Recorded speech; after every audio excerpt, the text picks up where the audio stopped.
To scholars online academy. I am Kanika. Again मैं आपके लिए कुछ न्यू लेकर आई हूँ टॉपिक। ठीक है, तो ये हमारा टॉपिक जो आज का है, मैं पहले आपको कुछ डिटेल बताऊंगी। तो ये जो हमारा टॉपिक है, ये हमारा इग्नू और एमपी यूनिवर्सिटी से दोनों से रिलेटेड है। एंड ये जो है हमारा टॉपिक आज का, वो आपके BA English honours, MA English honours and plus back plus BEd, यानी कि आपके अधिकतर काफी सारे कोर्सेज में जो है ये आपका आता है। तो लेट्स स्टार्ट। तो आज का हमारा टॉपिक है communication. Do you know what is communication? आपको क्या लगता है कि कम्युनिकेशन क्या है? कम्युनिकेशन, जब आप किसी भी पर्सन से फर्स्ट टाइम मिलते हो, जब आप किसी से बातचीत करते हो कि आप कैसे हो कैसे नहीं हो, तो वो क्या है? आपका कम्युनिकेशन। ठीक है, तो कम्युनिकेशन में हम पढ़ेंगे कि हमें किस तरीके से अपने अपने आप को प्रेजेंट करना चाहिए दूसरे पर्सन के सामने। ठीक है, इससे पहले कि कम्युनिकेशन के बारे में पढ़े, हमें ये पता होना चाहिए कि उसका मीनिंग क्या है, यानी कि वो कहाँ से जो है वो डिराइव हुआ है। ठीक है, कम्युनिकेशन जो है वो एक लेटिन वर्ड है, जो कि बना है हमारे कम्युनिकेयर से, जिसका मीनिंग है टू शेयर और to be in relation with. Okay, तो इसमें कुछ लिटरेरी मीनिंग मैंने आपको समझाने के लिए इसमें दो दिए हैं, जो कि है द एक्ट ऑफ शेयरिंग और एक्सचेंजिंग इंफॉर्मेशन, आइडियाज और फीलिंग्स। यानी कि अगर मैं इसको एक्सप्लेन करूं, तो इसमें यही बताया गया है कि जो भी आप इंफॉर्मेशन एक दूसरे से, यानी कि वन पर्सन जब दूसरे पर्सन से अपने व्यूज बताता है या अपनी फीलिंग्स को शेयर करता है, तो उसे हम क्या कहते हैं? Communication. The methods that are used for travelling to and from a place और for sending message between places. यानी कि अगर आप कहीं पे जा रहे हो, ट्रैवल कर रहे हो और दूसरे पर्सन को क्या कर रहे हो? मैसेज कर रहे हो उसी समय पे, तो वो भी क्या है? हमारा एक कम्युनिकेशन का मोड है। क्यों? Because of you communicate at a written form.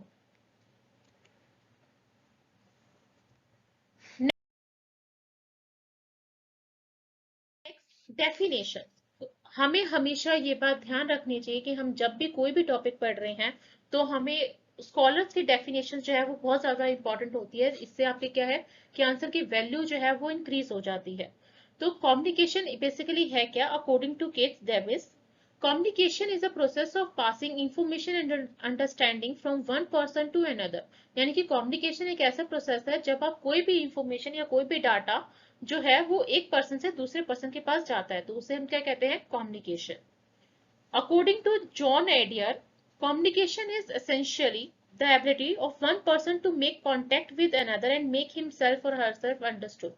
यानी कि अकॉर्डिंग टू जॉन एडियर ने बोला है कि कम्युनिकेशन जो है वो बहुत ज्यादा इंपॉर्टेंट है। क्यों?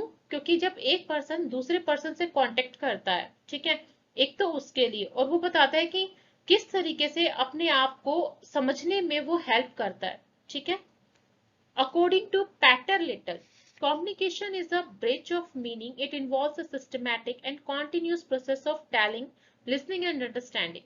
यानी कि कम्युनिकेशन क्या है? एक ऐसा ब्रिज है, उसका मीनिंग है, जो कि आपको क्या बताता है कि किस तरीके से आपको सिस्टम और प्रोसेस जो है वो फॉलो करना है, चाहे वो आप लिसनिंग में हो, चाहे वो आप चीजों को अंडरस्टैंड कर रहे हो, या फिर किसी को कोई बात बता रहे हो। So start. Purpose of communication. अब आपके अकॉर्डिंग जो है पर्पस क्या होना चाहिए कम्युनिकेशन का? कम्युनिकेशन हमने अभी तक समझा कि कम्युनिकेशन क्या है, जब आप वन पर्सन से अनदर पर्सन से क्या करते हो? कांटेक्ट करते हो, चीजों को अंडरस्टैंड करते हो, अपनी फीलिंग्स जो है शेयर करते हो। ठीक है, वो होता है हमारा कम्युनिकेशन। तो इसका मेन पर्पस क्या है वो हम इसमें पढ़ेंगे। तो फर्स्ट हमारा पॉइंट है flow of information. According to what is flow of information? तो मैं आपको बता देती हूँ फ्लो ऑफ इंफॉर्मेशन क्या है। फ्लो ऑफ इंफॉर्मेशन वो इंफॉर्मेशन होती है जो आपकी कहाँ से जाती है?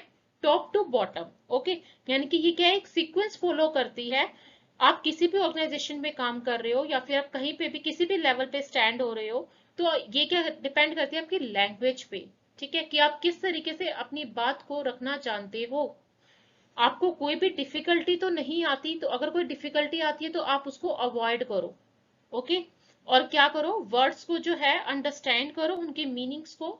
ठीक है, और इसमें क्या होता है कि अगर कोई भी इंफॉर्मेशन आपके पास सही है, तो सही पर्सन के पास सही समय पे वो इंफॉर्मेशन आपको उन तक पहुंचानी है। नेक्स्ट है आपका coordination. What is coordination? Coordination क्या है? कोऑर्डिनेशन एक है स्टाफ वर्किंग, यानी कि आपकी ऑर्गेनाइजेशन में स्टाफ जो है वो काम कर रहा है, ठीक है, एक दूसरे को क्या कर रहा है? कोऑर्डिनेट कर रहा है। क्या करने के लिए? ताकि जो भी उनके गोल्स हैं वो उनके अचीव हो सके। नेक्स्ट है आपका learning and management skills.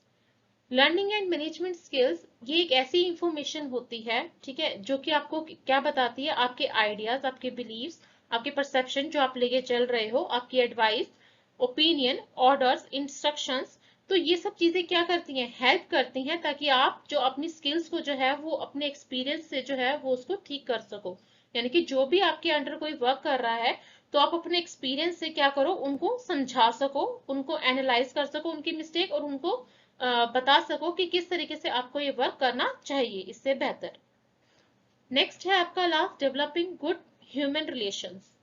Managers and workers, यानी कि कोई भी हो जो कि आपके साथ काम कर रहा है, ठीक है, जो स्टाफ है आपका पूरा, उनके थॉट्स, उनके आइडियाज, उनके परसेप्शन, वो दूसरों से क्या करते हैं? कम्युनिकेशन करते हैं, ठीक है, ताकि आप उन चीजों को अंडरस्टैंड कर सको कि उनके माइंड में जो है उस टाइम पे क्या चल रहा है।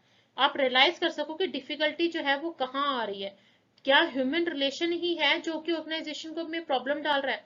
तो वो डिपेंड करता है आपके ऊपर कि आप अपने स्टाफ मेंबर्स के साथ जो है वो किस तरीके से मैनेज करते हो।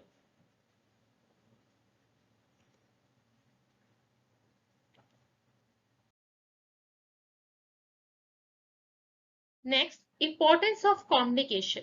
अब why it is importance of communication, क्यों जरूरी है communication? Because of base of action, base for action. Because communication जो है वो एक बेस है हमारे एक्शन का। हमें कुछ भी स्टार्ट करना है या एंड करना है तो वो बहुत ज्यादा जरूरी है। नेक्स्ट है प्लानिंग बिकम्स इजी। प्लानिंग जो है, अगर आप कुछ भी प्लान कर रहे हो तो आप किस तरीके से उसको इलेबोरेट करोगे? जब आप किसी से कम्युनिकेशन करोगे, अपनी इंफॉर्मेशन जो है वो दूसरे पर्सन से क्या करोगे? एक्सचेंज करोगे, है ना? ये हेल्प करती है आपके ह्यूमन रिसोर्स प्लानिंग में, ताकि आप जो है अपनी जो भी आपने सोचा है, जो भी आपने प्लान किया है, उसे आप अचीव कर सको, ठीक है, और उससे क्या होगा? आपकी ऑर्गेनाइजेशन भी जो क्या है वो डेवलप करेगी। नेक्स्ट है मीन्स ऑफ कोऑर्डिनेशन। कोऑर्डिनेशन क्या है? जब आप कोऑर्डिनेट करते हो, एफर्ट्स दिखाते हो अपने अलग अलग लोगों को, यानी कि आप ग्रुप में काम कर रहे हो, आप एफर्ट्स दिखा रहे हो कि हाँ मैं इतना हार्ड वर्क जो है अपनी ऑर्गेनाइजेशन के लिए कर रहा हूँ। नेक्स्ट है प्रोवाइड्स इफेक्टिव लीडरशिप। अब लीडरशिप जो है वो बेसिकली क्यों कम्युनिकेशन के लिए इंपॉर्टेंट है? बिकॉज अगर लीडरशिप अच्छी नहीं है तो जो भी आपके अंडर वर्क कर रहे हैं लोग, वो जो है क्या करेंगे? अचीव नहीं कर पाएंगे अपने गोल। क्यों? क्योंकि वो काफी ज्यादा जो है प्रॉब्लम, मिसअंडरस्टैंडिंग जो है वहां पे क्रिएट होगी। और उसकी वजह से, बिकॉज अगर आप सही डिसीजन नहीं ले सकते तो क्या होगा कि जो भी आपके डिसीजन है वो सारे गलत होंगे और लोगों को भी जो है वो काफी ज्यादा प्रॉब्लम होगी। Next, principle. हाँ जी, तो हम पढ़ रहे थे फीडबैक।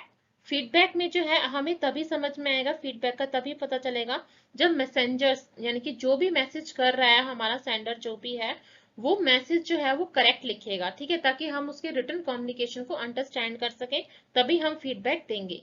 लास्ट हमारा पॉइंट है अटेंशन। ये मैसेज हमें क्या बताता है कि किस तरीके से हमें अपने सबॉर्डिनेट्स को कन्वे करना चाहिए, यानी कि हमें हमेशा अटेंटिव रहना चाहिए अपने वर्क पे, अपने गोल पे, कि हमें पता है कि हमें क्या करना है, ठीक है। तो जो भी हमारे वर्क में, जो हमारी टीम में काम कर रहे हैं, ताकि वो भी जो है इंटरेस्ट ले सके, जिस तरीके से हम हार्ड वर्क कर रहे हैं वो भी वो कर सके। नेक्स्ट है आपके मेरिट्स। मेरिट्स यानी कि फायदे क्या है कम्युनिकेशन की? शेयर आइडियाज, यानी कि किस तरीके से अपने आइडियाज, अपने व्यूज जो है वो रख सकते हो आप दूसरे पर्सन के सामने। सजेशंस एंड कॉम्प्लीमेंट्स, आप किसी को भी सजेस्ट कर सकते हो, क्योंकि अगर आपको नॉलेज होगी, आपकी लैंग्वेज पे कमांड होगी, तो आप किसी को भी सजेशंस दे सकते हो। कॉम्प्लेंट्स कॉम्प्लेंट्स कर सकते हो, ठीक है। फिर नेक्स्ट है डेमोक्रेटिक मैनेजमेंट। अब डेमोक्रेटिक मैनेजमेंट भी एक फायदा है, मेरिट्स है हमारे कम्युनिकेशन के। क्यों? क्योंकि डेमोक्रेटिक मैनेजमेंट हमें बताता है कि किस तरीके से हमें चीजें जो है वो मैनेज करनी चाहिए, ठीक है, क्यों? Because of through communication. Implement of decision in time. यानी कि टाइम के अकॉर्डिंग जो है हमें वर्क डिसीजन अपने लेने चाहिए।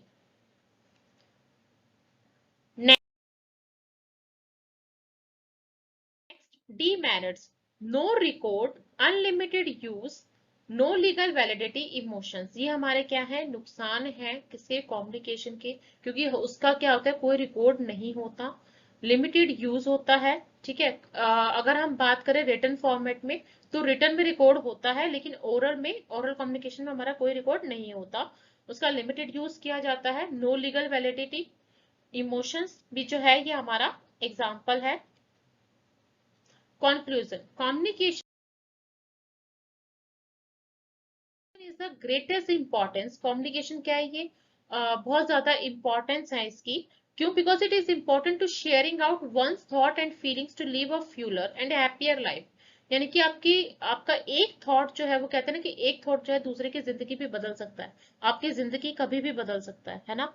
आपकी फीलिंग्स, अगर आप किसी से भी अपनी बात शेयर कर रहे हो, तो वो क्या करता है, बाद में आपको हैप्पीनेस देता है। क्यों? बिकॉज ऑफ योर माइंड जो है वो आपका रिलैक्स हो जाता है। The more we communicate the less we suffer and the better we feel about everything around. यानी कि जितना आप कम्युनिकेट करोगे उसमें क्या होगा, आप सफर जो है वो कम करोगे। क्यों? बिकॉज आपको अच्छा लगेगा, क्योंकि जो भी आपके मन में बात होगी वो आप उसी टाइम तुरंत बोल दोगे। तो इससे क्या होगा कि आप भी खुश और आपके साथ में रहने वाले भी खुश। Thank you so much for watching my video.